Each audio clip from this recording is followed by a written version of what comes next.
台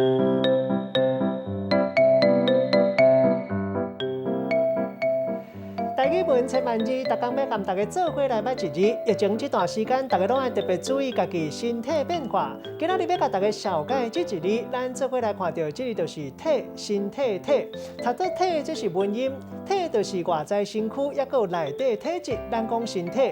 另外款式模样，咱讲形体。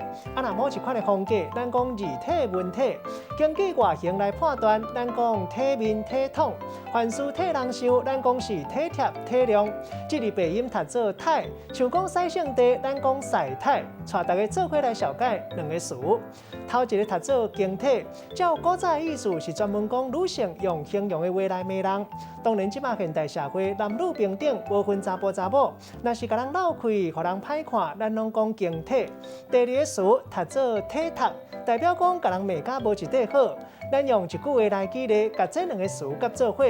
譬如讲，古早人讲“济囝济伯伯，济新妇济体贴”，即马时代无共啊，真济后生新妇拢无含时代做伙大，互相搭喙鼓，讲话经体，嘛无啥机会，吵吵闹闹变做一款的幸福。